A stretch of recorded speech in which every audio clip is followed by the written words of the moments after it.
Hello friends, class 10th का exercise 4.3 का question number 2 हम करेंगे। 1 हम इसलिए नहीं कर रहे हैं क्योंकि 1 जो है हमारा सिलेबस में से हटा दिया है और बोर्ड में भी नहीं आता है, तो इसलिए 1 को करने की बिल्कुल भी टेंशन नहीं है।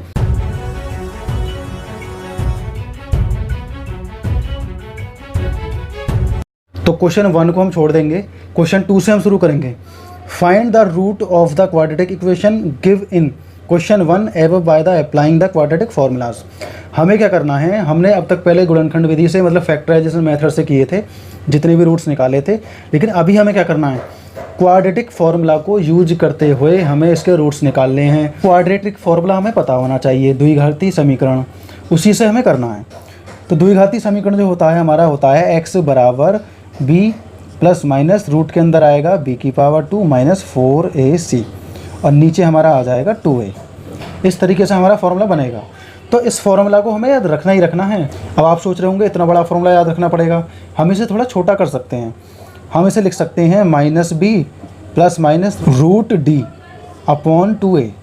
तो इसका अगला रूप ये हो सकता है। ये कैसे होगा, जो हमारा d है उसके इक्वल हो जाएगा b की पावर 2 माइनस 4ac। b की पावर 2 माइनस 4ac की जो भी वैल्यू होगी हम वो d के इक्वल में रख देंगे, तो ये फॉर्मूला छोटा हो सकता है। तो हमें ध्यान में रखना है, d की वैल्यू निकालनी है पहले हमें। सबसे पहले b की पावर 2 माइनस 4ac, जो उसकी वैल्यू आएगी वो d की जगह पर रख देनी है और उसके बाद में सॉल्व हो जाएगा। और ये जो प्लस और माइनस जो इस्तेमाल होगा, ये कैसे यूज़ होगा, क्यों होगा, वो मैं आपको बाद में बताऊँगा। तो सबसे पहले हमें क्या करना है, सॉल्यूशन करना शुरू कर देना है। तो मैं इसे रफ कर देता हूँ, आपने नोट कर लिया होगा।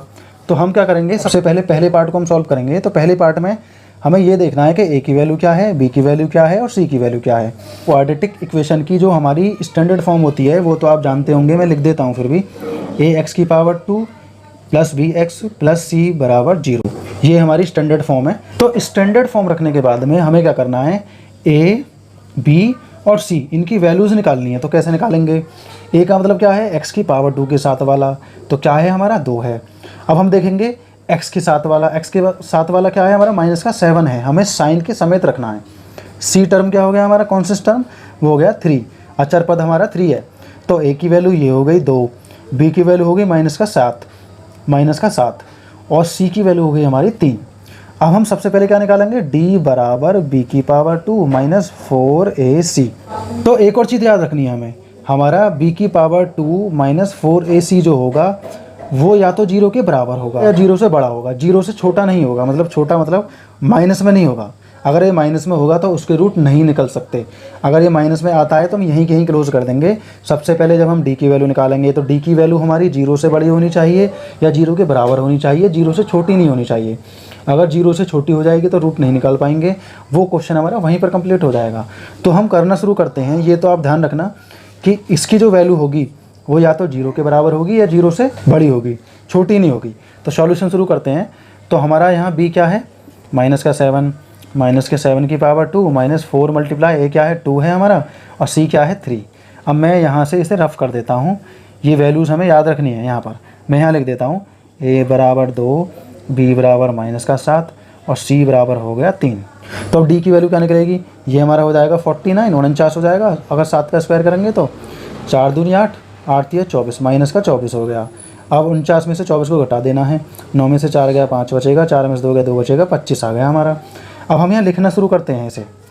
तो अब हम सबसे पहले लिखेंगे फार्मूला क्या है हमारा, x बराबर माइनस का b प्लस माइनस रूट के अंदर d अपॉन 2a। ये तो हमने लिख लिया। अब हम लिखेंगे x बराबर b क्या है हमारा 7 है, तो एक तो पहले से ही माइनस है, एक नंबर वाला माइनस रखना है जो b के साथ में है, वो हमने रख दिया। प्लस माइनस करके d की वैल्यू हमारी 25 आई है, 25 रख देंगे अपॉन 2 इंटू, तो 2 के साथ में जो a है हमारा, इसकी गुणा करनी है 2 में, क्योंकि a की वैल्यू हमारी 2 है। तो x बराबर कितना आ जाएगा, ये तो हो गया प्लस का 7, तो प्लस हम लिखेंगे नहीं, प्लस का 7 हो गया। अब प्लस या माइनस करके यहाँ हमारा हो जाएगा 5, क्योंकि ब्रैकेट के बाहर निकल आएगा, इसका स्क्वायर हो जाएगा, नीचे हो जाएगा हमारा 4। इसके बाद वाला जो स्टेप है वो करने के लिए मैं इसे रफ करता हूँ और बढ़िया तरीके से आप लोगों को समझना है। अब इस टर्म को हमें 2 बार लिखना है। हमें लिखना है x बराबर, पहले लिखना है प्लस में 7 प्लस 5 बटे 4, लाइन खींच देते हैं।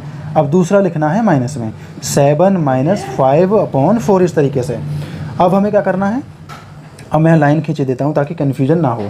तो पहले x की वैल्यू कैसे निकलेगी, 7 और 5 हो जाएंगे 12, 12/4, 4 3 जा 12, तो x की वैल्यू यहाँ आ जाएगी 3। यहाँ देखते हैं क्या आएगा, तो यहाँ आ जाएगा x बराबर, हाँ यहाँ 2 बचेगा तो 2/4 आ गया, 2 एकम 2, 2 दूनी 4, x बराबर 1/2 आ गया। हमारे सामने दोनों रूट निकल के आ गए हैं, x का 3 और x बराबर 1/2। इस तरीके से ये क्वेश्चन हमारा हो जाएगा। और जैसे ही हम 1-2 क्वेश्चन करेंगे आप फटाफट से सीख चुके होंगे। तो इस क्वेश्चन का ये पार्ट हमारा कंप्लीट हो जाता है। चलते हैं थर्ड पार्ट की तरफ। क्वेश्चन नंबर 2 का थर्ड पार्ट भी हम करते हैं। तो थर्ड पार्ट में पहले हमें वैल्यूज़ निकाल लेनी है। तो a क्या आएगा हमारा, a बराबर आ जाएगा 4, b बराबर आ जाएगा 4√3, मतलब यही आ जाएगा हमारा पूरा। तो ये सेम रखना है, इससे कोई टेंशन वाली बात नहीं है। c हमारा आ जाएगा 3। तो अब हमें सॉल्यूशन शुरू करनी है।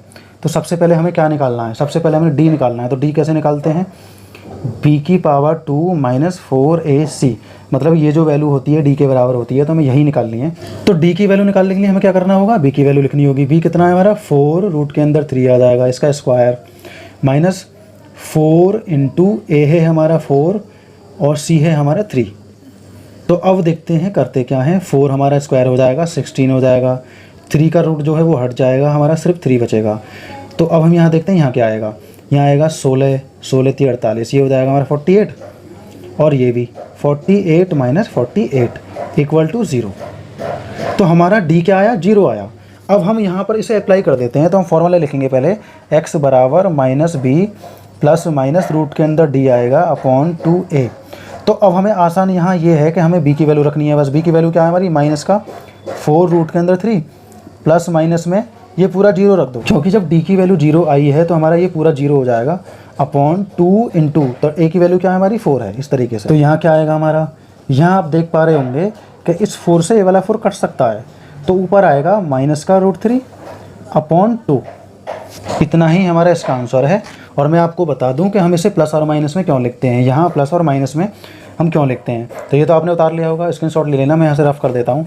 आपको ठीक तरीके से एक चीज़ बताना चाहूँगा मैं, जैसे कि मान लो हमने √4 की अगर वैल्यू निकाली है तो इसकी आएगी 2, और दूसरे शब्दों में -2 भी आ सकती है, क्योंकि ये प्लस का 4 हो या माइनस का 4 हो, हमारा 2 या माइनस का 2 ही आएगा। ये प्लस और माइनस में वैल्यूज़ होती हैं हमेशा। जैसे कि मान लो यहाँ पर हमारा होता 25 माइनस का, तब भी इसका आंसर 5 आता, और अगर ये प्लस का होता तब भी इसका 5 आता। तो ये माइनस का 5 भी हो सकता है, प्लस का 5 भी हो सकता है, इसलिए दोनों साइनों में हमारी वैल्यूज़ रखी जाती हैं। तो ये क्वेश्चन इसी तरीके से था, और हम बाकी के क्वेश्चंस करेंगे तो आपको सॉल्यूशन देखने के लिए मिलेगा। आप इस फॉर्मूला को बढ़िया तरीके से सीख जाएंगे तो ये क्वेश्चन हमारा कंप्लीट हो जाता है।